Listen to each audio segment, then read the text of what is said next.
Hi friends, இங்கே பாருங்க நல்ல மழை பெஞ்சோன்றது இன்றைக்கு லண்டனில். இங்கே பார்த்தீங்கன்னா தெரியும், ஸ்ரீலங்காவில் இந்தியாவில் எப்படி மழை பெய்யுமோ அந்த மாதிரி நல்ல மழை அடித்து கொட்டி கொண்டு இருக்குது.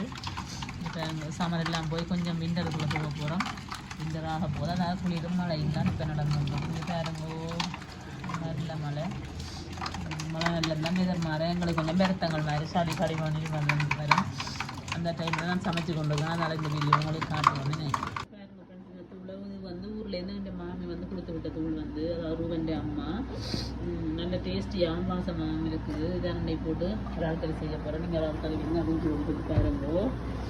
பார்த்தீங்கன்னா தெரியும், எல்லாம் வெங்காயம், உள்ளி, பச்சை மிளகாய், கருவேப்பமிளை, கடுகு எல்லாம் போட்டு எல்லாம் தாளிச்சிட்டு இன்றைக்கி நான் தக்காளி கூட இல்லை.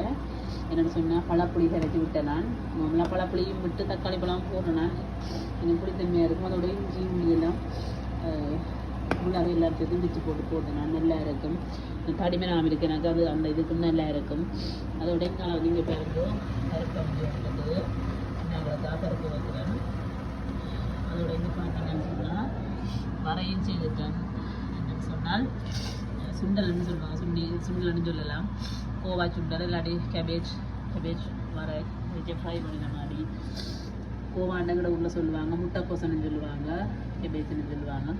அது செய்திருக்கேன், செய்திருக்கேன். அதுக்கு நான் இங்கே பேருக்கோ இறாலை வெட்டி போட்டு குட்டி குட்டியாக போட்டு நான் கொஞ்சம் டேஸ்ட்டாக இருக்கணுன்றதுக்காக, வித்தியாசமாக செய்யணுன்றதுக்காக. அதோட இங்கே பார்த்தீங்கன்னு சொன்னால் இங்கே பேருங்கோ எக்கை வச்சுருக்கிறேன். எக்கு மதியத்தோடு சாப்பிட அப்படியே வந்தால் இங்கே பாருங்கோ ரைஸ் குக்கரில் நல்ல ஹொட்டாக இருக்கிற ரைஸ் அது காட்ட முடியலை, ஆவியாக இருக்குது. பிறகுங்கன்னு சொன்னால் தெரியும், ஆனால் சரியான ஹொட்டாக இருக்கக்கூடிய அதில் கிட்ட கொண்டே காட்டினா அப்படியே ஆவி ஃபோன் கேமராவில் பிடிக்குது, அதால் காட்ட முடியாமல் இருக்குது. இங்கே பாருங்க நல்லா ஆவி பறக்கிற மாதிரி இந்த மழைக்கு அந்த மாதிரி இருக்குது சாப்பாடு சாப்பிட. நீங்கள் உங்களோட வீட்டில் இப்படி நல்ல மழை நாளில் இப்படி செய்து சாப்பிட்டீங்கன்னா நல்ல டேஸ்ட்டாகவும் ஹெல்த்தியாகவும் இருக்கும். அதோட நல்ல உரைப்பாகவும் நல்ல ஒரு பிடிக்கக்கூடிய மாதிரி இருக்கும். மனதுக்கு விருப்பமாக இருக்கும் இப்படி சாப்பிடுன்னு சொன்னால்.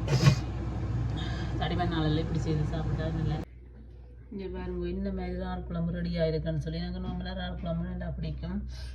இப்போ இந்த கொலஸ்ட்ரால் கூட இருக்கிறதால நான் இதில் இறால் குழம்புல ஜவுளி இதெல்லாம் பிடிச்சது இந்த மாதிரி கட்டியாக வந்துருக்கட்டும். பாருங்க இங்கே பாருங்க உருளைக்கிழங்கெல்லாம் போட்டு நல்லா திக்காக வந்திருக்கு இந்த கறி.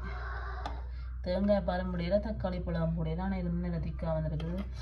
அது அந்த தூள்ன்ற இதுகளும் அப்படியா இருக்கு மணி நினைக்கிறேன். நீங்கள் பாருங்க இந்த மாதிரி இருக்குன்னு சொல்லி நம்மள நான் வேறு ஒரு வள்ளி பாத்திரத்தில் எடுக்கிறேன் நான் கறி. அதனால் எனக்கு இந்த உரைப்பு கறிகள் வேறு பாத்திரங்களுக்கு மாற்ற விருப்பம் இல்லைங்க. பாருங்க சைட்டில் எல்லாம் நல்ல மாதிரி இந்த இதாண்டி இருக்குது அந்த கறி அப்புறம் அந்த கறியை நாங்கள் எடுத்தோம்னு சொன்னால் வேறு பாத்திரத்துக்கு அந்த டேஸ்ட் குறைஞ்ச மாதிரி போயிடும். நான் எடுக்கிறேன். இங்கே ஒரு அக்கா முதல் இருந்தால் ஒரு சிங்கிள் அக்காவும் அவங்கள நோமலாக என்ன கறி சமைச்சாலும் அந்த பாத்திரத்திலேயே விட்டு அப்படி எடுத்து சாப்பிட்டுட்டு இருந்த அடுத்த நாளும் அதே மாதிரி குளிர் தானியங்க அப்படி வெளியில் வச்சுட்டு சாப்பிடுவாங்க.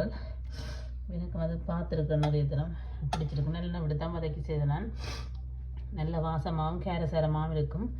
நீங்கள் இப்படி செய்து சாப்பிட்டு பாருங்க. அப்படியே முட்டை காட்டினா தானே பருப்பு கறியும் ரெடி ஆகிட்டுது. எங்களால் வரையும் ரெடி ஆகிட்டுது. அப்படியே ரைஸும் ரெடி சாப்பிடலாம். இங்கே பாருங்க இது நான் சாப்பிட போகிறேன். எனக்கு ரெடி பண்ணிவிட்டு கறி போட போகிறேன். இப்போ